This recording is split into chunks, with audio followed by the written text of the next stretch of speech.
Naniniwala ka ba sa mga lugar na hindi makikita sa karaniwang mapa? Mga lugar na itinago sa mata ng mundo, hindi dahil sa kalayuan, kundi dahil sa mga lihim na hindi kayang maipaliwanag. E paano kung isang araw, sa hindi mo inaasahang pagkakataon, makatanggap ka ng alok na hindi mo kayang tanggihan? Isang scholarship para sa isang university na may mataas na reputasyon. Ito ang kwento ni Lila at ng akademyang walang nakakakita. Laging sinasabi ni Mama na darating din ang araw ng pagbabago. Pero sa araw-araw na pagpasan ko ng bayong ng gulay papuntang palengke, parang napaka-imposible na yata nun. Ang buhay sa aming baryo ay paulit-ulit. Gigising ng alas 4, magpapakain ng mga manok, magbubuhat ng gulay, tapos magtutulak ng kariton papuntang bayan. Kung hindi lang ako ang napapagod sa buhay na to, hindi ko alam kung sino pa ang hindi. Isang gabi, habang nagpapahinga sa liwanag ng lamparang halos wala ng langis, napansin kong may liham na nasa pintuan ng kubo namin. Kanino kaya to? Tanong ko kay Mama. Pero umiling lang siya. Inabot niya yon sa akin. Sa'yo yata yan, anak. Sabi niya, sabay kindat na parang may alam. Binuksan ko ang sobre. Amoy luma ang papel. Parang mga librong iniwan na sa aparador. Ang nilalaman nito ay isang alok na hindi ko akalaing mangyayari kahit kailan. Binabati kita, Lila, bilang bagong scholar ng San Lucas Academy. Tumigil ang mundo ko. San Lucas Academy? Bulong ko, hindi ko pa naririnig ang pangalang iyon. Ang tanging alam ko lang ay isang university na pangmayaman lang ang nagbibigay ng scholarship. Pero paano nila ako nahanap? At bakit ako? Napakaraming tanong ang umikot sa isipan ko. Pero wala akong sinagot ni isa. Ang alam ko lang, ito ang sagot sa lahat ng panalangin ko. Ang daan patungo sa San Lucas ay parang hindi totoo. Sa umpisa, makikita mo ang mga bukirin at bundok na parang mga larawang nasa postcard. Pero habang lumalapit ako, nagiging kakaiba ang paligid. Parang humihina ang liwanag at mas nagiging makulimlim ang bawat hakbang ko. Nakasakay ako sa isang lumang bus na halos kami lang ng driver ang laman. Miss, sigurado ka bang dito ka bababa? Tanong ng driver habang tumigil kami sa harap ng isang bakal na trangkahan. Tumango ako. Wala akong maisagot. Ang trangkahang iyon ang tanging palatandaan na may paaralan sa loob. Sa labas, mukhang ordinaryong lugar lang ito. Pero nang humakbang ako sa loob, parang ibang mundo ang sumalubong sa akin. Parang lumang kastilyo ang San Lucas Academy na may halong takot at ganda. Ang mga gusali ay gawa sa bato at may mga bintanang parang mata na nagmamasid. Tahimik ang paligid, pero may naririnig akong parang mga bulong.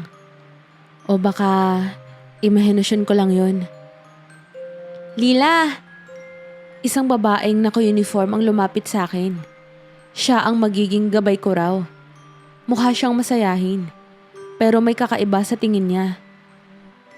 Welcome to San Lucas! Sabi niya, sabay ngiti na parang nagtatago ng sekreto. Habang naglalakad kami papunta sa dormitoryo, hindi ko maiwasang mapansin ang kakaibang katahimikan ng campus. Para bang bawat hakbang ko ay binibilang ng hindi ko nakikitang mga mata. Sa unang pagkakataon, naramdaman ko ang malamig na hangin ng pangamba. Sa unang araw ng klase, nagmamadali akong makarating sa assigned room ko. Parang maze ang buong campus.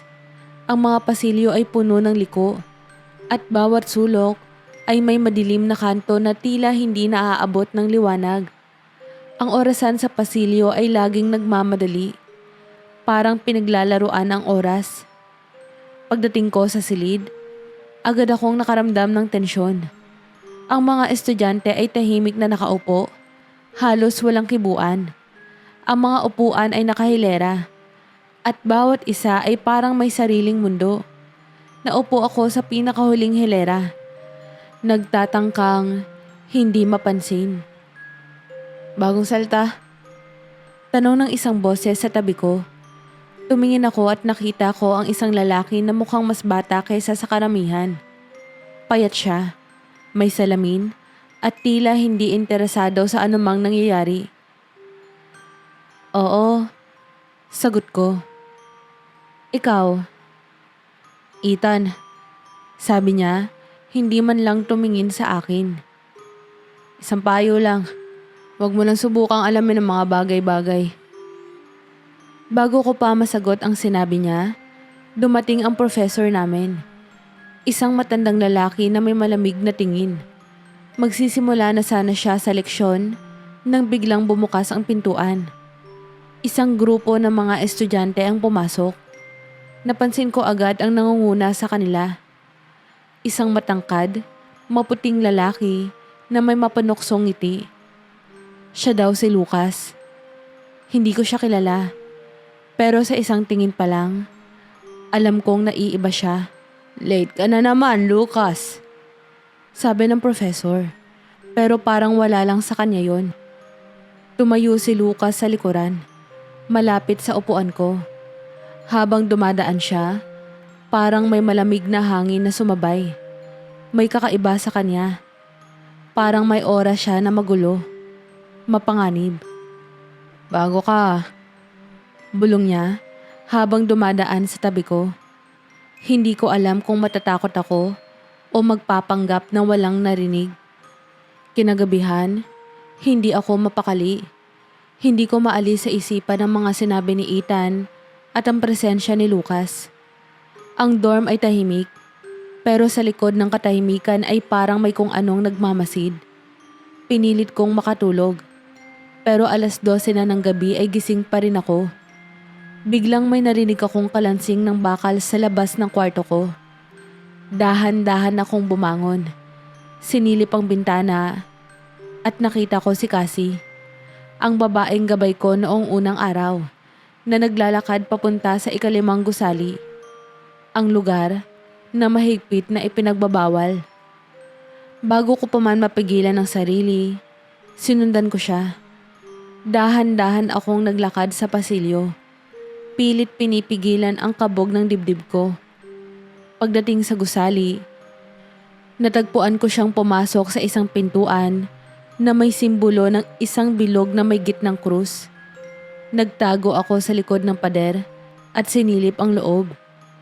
Sa loob, nakita ko ang isang kakaibang seremonya. Ang mga estudyanteng naroon, kasama si Lucas, ay nakapalibot sa isang malaking bilog na may ukit na simbolo sa sahig. Hawak nila ang mga kandilang kulay itim habang binibigkas ang mga salitang hindi ko maintindihan. Sa gitna ng bilog ay may nakaluhod na estudyante. Umiiyak, tila nagmamakaawa. Ang tagal mo naman kasi, sabi ni Lucas na parang naghihintay ng isang mahalagang bahagi. Tumayo si Cassie sa gitna ng bilog. Hawak ang isang kutsilyo. Nanigas ako sa takot. Hindi ko alam kung ano ang gagawin ko. Biglang napalingon si Lucas sa direksyon ko. Parang naramdaman niya ang presensya ko.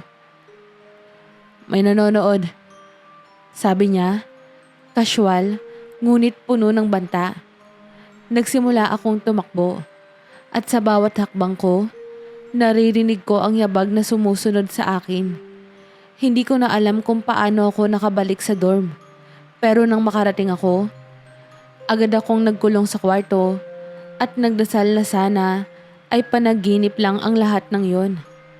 Kinabukasan, nakita ko si Cassie na parang walang nangyari. Nakangiti siya, pero may kakaibang lungkot sa kanyang mga mata.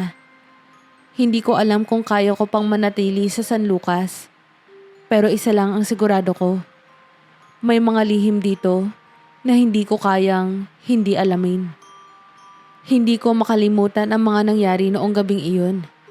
So tuwing makikita ko si Cassie sa pasilyo, parang may bumubulong sa isipan ko na may mali sa kanya. Pero hindi ko alam kung paano ko siya kakausapin tungkol doon. Sa klase, si Lucas ay parang walang nangyari. Nakaupo siya sa likuran. Palaging nakangiti, ngunit may kakaibang lamig ang bawat tingin niya. Hindi nagtagal, tinawag ako sa opisina ng direktor. Ang opisina ni Don Mateo ay tila lumang simbahan. Malaki, madilim, at puno ng alikabok.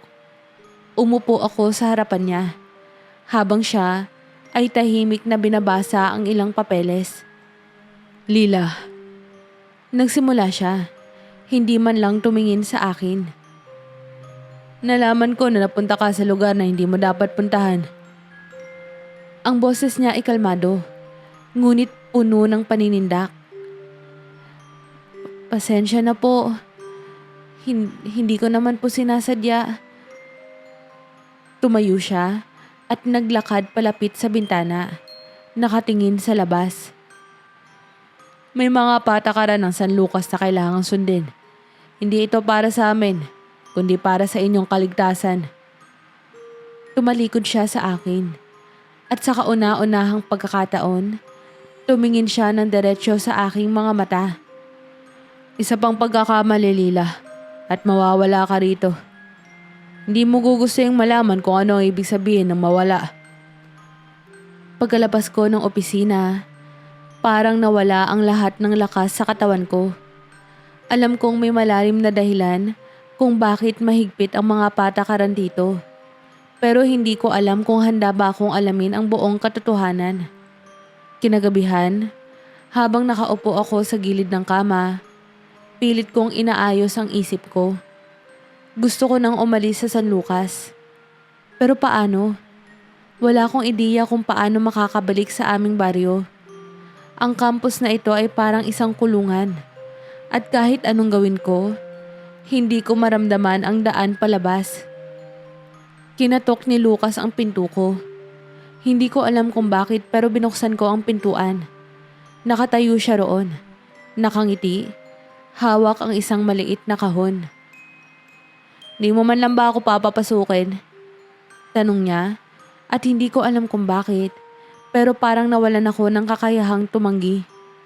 Umupo siya sa silya malapit sa bintana, habang ako ay nanatili sa tabi ng kama. Alam mo, Lila, hindi madali ang buhay dito sa San Lucas. Pero kung gusto mong mabuhay ng mas maayos, kailangan mo sumama sa mga tamang tao. Anong ibig mo sabihin? Tulungan mo ako, Lila. Sumama ka sa amin. Binuksan niya ang kahon at inilabas ang isang kwintas na may itim na pendant. Ito ang simbolo ng The Crimson Circle. Sa amin, ikaw ay ligtas. Magiging isa ka sa mga taong malalaman ang tunay na sekreto ng San Lucas. Hindi ako nakapagsalita. Ang alok niya ay parang isang tukso na mahirap tanggihan. Alam kong mapanganib ang The Crimson Circle. Ngunit paano kung ito ang tanging paraan para malaman ko ang lahat ng lihim ng San Lucas? Napansin ni Lucas ang pag-aalinlangan ko. Huwag kang mag-alala. Hindi kita pababayaan. Tumingin ako sa kwintas. Sa isang banda, alam kong ito ang simula ng mas maraming panganib. Pero sa kabilang banda, ito rin ang daan para makahanap ng sagot. Sa huli, inabot ko ang kwintas. Sa mga sumunod na gabi, suot ang kwintas na ibinigay ni Lucas, dinala niya ako sa isang lugar sa campus na hindi ko pa nakikita. Sa likod ng lumang gusali ng aklatan, may isang pinto na parang hindi nagagamit. Binuksan niya ito gamit ang susi na nakasabit sa kanyang leeg. At sa loob, bumungad sa akin ang isang pasilyong maliwanag, ngunit tila walang katapusan. Ang bawat hakbang ko ay parang nagdadala sa akin sa ibang dimensyon. Malamig, tahimik, at puno ng mahiwagang aura. Tandaan mo, Lila, sabi ni Lucas habang naglalakad kami. Ang lahat ng naririnig mo dito, ang lahat ng makikita mo, ay hindi mo maaaring ikwento kanino man. Ang tono ng boses niya ay malamig, ngunit may bahid ng babala. Tumango lang ako. Hindi ko alam kung ano ang sasabihin. Sa dulo ng pasilyo, may isang malaking silid na puno ng mga aklat, simbolo at lumang kagamitan. Sa gitna ng silid, may isang malaking mesa kung saan nakaupo ang iba pang miyembro ng The Crimson Circle. Sina Cassie at Ethan ang una kong napansin. Si Cassie ay tila mas matapang at seryoso ngayon. Samantalang si Ethan ay hindi makatingin ng diretso sa akin. "Welcome, Lila," sabi ni Cassie. Nakangiti pero tila mapanlin lang ang tingin. "Ngayon, opisyal ka ng bahagi ng The Crimson Circle." Hindi ko alam kung dapat ba akong matuwa o matakot. Ang silid ay may kakaibang presensya. Parang may mga matang nagmamasid. Kahit kami-kami lang ang naroroon. Tumayo si Lucas sa gitna ng silid at nagsimula siyang magsalita. "Ang San Lucas Academy ay hindi katulad ng iniisip ng karamihan. Ito ay tinayo hindi para magbigay ng edukasyon, kundi para protektahan ang isang bagay na mas makapangyarihan kaysa sa ating lahat. Ang sumpa ng San Lucas ay nakatali sa lugar na to. At ang tanging paraan upang manatili itong nakatago ay ang pagtupad natin sa ating tungkulin." "Tungkulin?" Tanong ko, hindi mapigilan ng sarili. "Anong klaseng tungkulin?" Tumingin si Lucas sa akin. Ang kanyang mga mata ay tila tumatago sa aking kaluluwa. "Ang San Lucas ay nakatali sa isang sinaunang sumpa. Bawat estudyante na naparito ay may dahilan kung bakit sila pinili. At ang ilan sa kanila ay naririto upang magsakripisyo." Nanlamig ako sa narinig ko. Sakripisyo? Hindi ko alam kung ano ang ibig sabihin nun. Pero alam kong may mas malalim pa sa likod ng kanyang mga salita. Habang pinag-uusapan nila ang tungkol sa sumpa at ang papel ng The Crimson Circle, unti-unti kong naintindihan ang takbo ng campus. Ang bawat estudyante na pumapasok sa San Lucas ay may papel na ginagampanan sa pagpapanatili ng balanse ng sumpa. Ang iba ay nagiging bahagi ng The Crimson Circle, ang grupo na nagtatangkang kontrolin ng sumpa. Ang iba naman, ang mga nawawala, sila pala ang isinasakripisyo upang manatiling buo ang dimensyon ng San Lucas. At bakit ako narito? Tanong ko, pilit na itinatago ang panginginig ng boses. Nakita ko ang pagsilay ng ngiti ni Lucas. Ngunit may lungkot sa kanyang mga mata. "Kailangan naming malaman kung ikaw ang kaibigan o kaaway ng sumpa, Lila. Ang desisyon mo ang magtatakda kung saan ka mapupunta." Ang sinabi niyang iyon ay parang nagbukas ng pinto sa isang mas malaking misteryo. Ang campus ay hindi lang basta paaralan. Ito ay isang bitag na hindi ko alam kung paano ko matatakasan. Mula noong sumali ako sa The Crimson Circle, hindi na naging pareho ang buhay ko sa San Lucas. Araw-araw akong binabaha ng mga tanong. Ano ang papel ko sa sumpa? Ano ang ibig sabihin ni Lucas na ako ang magtatakda ng direksyon nito? Ang mga sagot ay tila nakatago sa likod ng bawat lihim na pasilyo ng campus na ito. Isang gabi, habang nagbabasa ako ng mga lumang dokumento sa silid ng The Crimson Circle, biglang pumasok si Ethan. Nanginginig ang kanyang mga kamay habang hawak ang isang itim na piraso ng papel. "Lila, may kailangan kang malaman. Ang susunod na sakripisyo ay ikaw." Nanlamig ang buong katawan ko. Anong ibig mo sabihin?" "Ikaw ang susi ng sumpa. Ikaw ang hinihintay nito.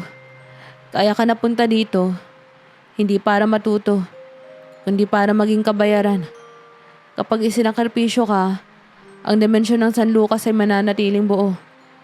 Pero ikaw, mawawala ka." Napaatras ako. Bakit mo sinasabi to sa akin? Dahil alam kong mali to. Sagot niya. Ang boses niya ay puno ng paninindigan. May paraan para mabasag ang sumpa nang hindi ka nawawala. Pero delikado. Kailangan nating kalabanin si Lucas.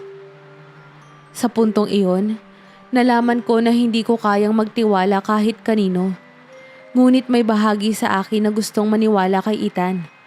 Kung tama siya, maaaring may paraan para makawala sa San Lucas nang hindi ko kailangang mawala sa proseso. Kinagabihan, tinipon ni Lucas ang lahat ng miyembro ng The Crimson Circle. Ang seremonya ay magaganap sa ilalim ng campus, sa isang lugar na tinatawag nilang Chamber of Shadows. Ang lugar na iyon ay puno ng mga simbolo sa sahig. At ang hangin ay amoy lupa at nakakapasong usok. Ngayong gabi, matatapos ang lahat. Sabi ni Lucas habang nakatayo sa gitna ng bilog. Hawak niya ang isang mahiwagang libro, ang Codex Umbra, na siyang naglalaman ng mga sinaunang ritual na ginagamit ng grupo. Lila, lumapit ka. Ang mga miyembro ng The Crimson Circle ay nakatingin sa akin habang unti-unti akong lumalapit. Ang bawat hakbang ko ay parang may bigat na hindi ko maipaliwanag. Sa gitna ng bilog, tinawag ni Lucas ang pangalan ko. At naramdaman ko ang malamig na hangin na tila nagkukulong sa akin. Ang sumpa ay nangangailangan ng dugo. Ito ang kapalit para sa kaligtasan ng San Lucas. Sabi niya. Bago pa siya makapagsimula, biglang pumasok si Ethan. Kasama si Cassie. Hawak ni Ethan ang isang malaking libro na tila katapat ng hawak ni Lucas. Hindi ito kailangang mangyari, Lucas. May paraan para masira ang sumpa nang hindi tayo magsasakripisyo ng buhay. Ngunit tumawa lamang si Lucas. Hindi mo naiintindihan, Ethan. Ang sumpang ito ay nakatali sa kaluluwa ng San Lucas. Wala nang ibang paraan. Nagkaroon ng mainit na pagtatalo sa pagitan nila. At ang buong paligid ay parang nanginginig. Ang mga simbolo sa sahig ay biglang kumislap. At ang hangin ay lalong naging mabigat. Hindi ko alam kung ano ang gagawin ko. Ngunit alam kong nasa akin ang desisyon. Lila, nasa iyo ang kapangyarihan. Sabi ni Ethan habang tumingin siya sa akin. Ikaw ang magtatakda kung ano ang mangyayari sa San Lucas. Tumitig ako kay Lucas na tila nag-aabang din sa aking desisyon. Napansin kong sa gitna ng lahat ng ingay at kaguluhan, ang pendant ng bawat miyembro ng The Crimson Circle ay kumikislap. Naalala ko ang sinabi ni Ethan. Ang pendant ang simbolo ng koneksyon sa sumpa. Kung masisira ang mga ito, maaaring mabasag ang sumpa. Sa kabila ng takot, pinagsama ko ang lahat ng lakas ng loob ko. Hinawakan ang pendant na nakasabit sa liig ko. Kung totoo ang sinasabi mo, Lucas, wala na akong pakialam. Hindi ko hahayaang gamitin ang buhay ko para dito. Sa lakas ng sigaw ko, sinira ko ang pendant ko. Kasabay nito, biglang lumiwanag ang buong silid. At naramdaman kong parang may malakas na enerhiyang pumutok mula sa paligid. Ang pagsira ko sa pendant ay parang isang pagsabog ng liwanag na tumama sa buong silid. Ang enerhiya ay naglakbay mula sa aking mga kamay, papunta sa mga simbolo sa sahig. At biglang nagsimula silang kumislap ng mas maliwanag kaysa sa dati. Narinig ko ang sigaw ni Lucas. Hindi dahil sa galit, kundi dahil sa sakit. Ang pendant sa kanyang leeg ay biglang naglagablab at nagkabasag-basag sa sahig. Anong ginawa mo, Lila? Sigaw niya. Ang kanyang boses ay puno ng takot. Hindi mo alam ang epekto nito. Ang buong silid ay nagsimulang umalog at ang pader ay nagkaroon ng mga bitak. Ang mga miyembro ng The Crimson Circle ay nagtakbuhan palabas. Ngunit si Ethan at Cassie ay nanatili sa tabi ko. Pareho silang nakatingin sa akin. Parang naghihintay sa susunod kong gagawin. Wala nang atrasan, Lila. Sabi ni Ethan. Mababasag na ang sumpa. Pero, kailangan mo tong tapusin. Pero paano? Tanong ko, habang ang paligid ay unti-unting nagiging mas magulo. Tandaan mo ang sinabi ni Lucas. Sagot ni Cassie. Ikaw ang susi, pero hindi nangangahulugan na kailangan mong isakripisyo ang sarili mo. Kailangan mo lang tanggalin ang ugnayan ng sumpa sa San Lucas. Tumingin ako sa paligid at nakita ang Codex Umbra na hawak ni Lucas kanina.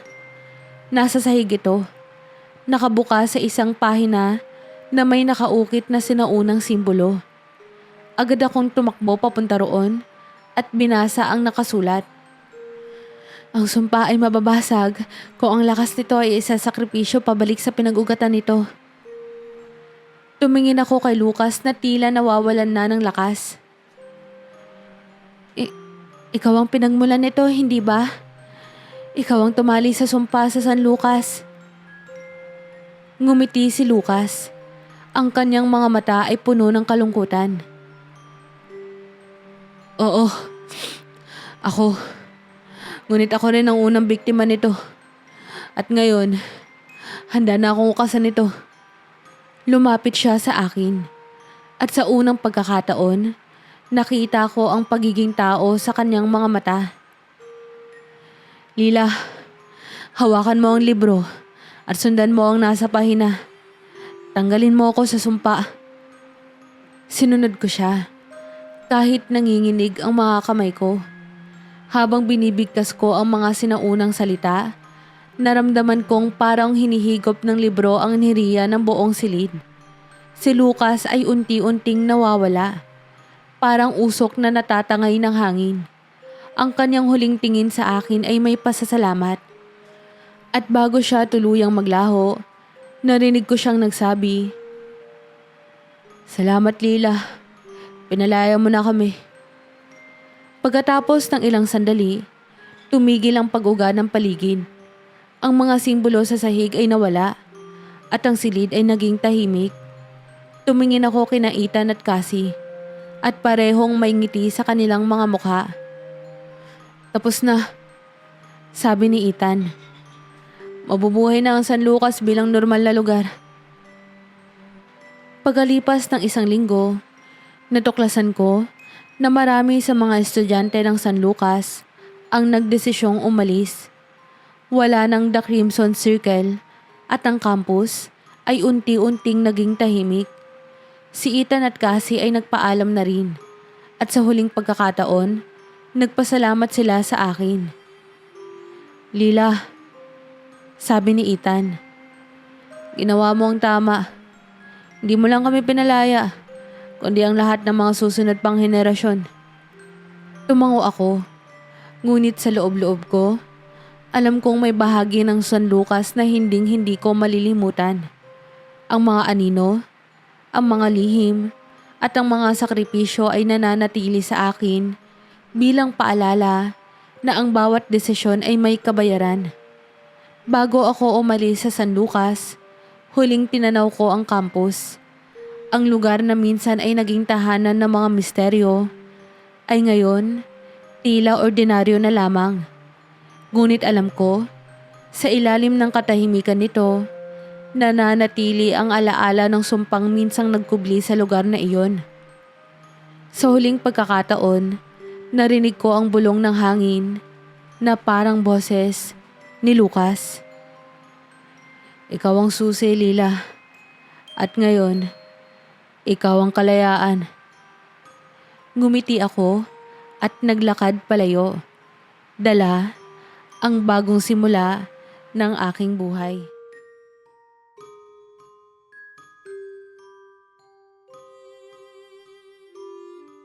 Kamusta po kayo?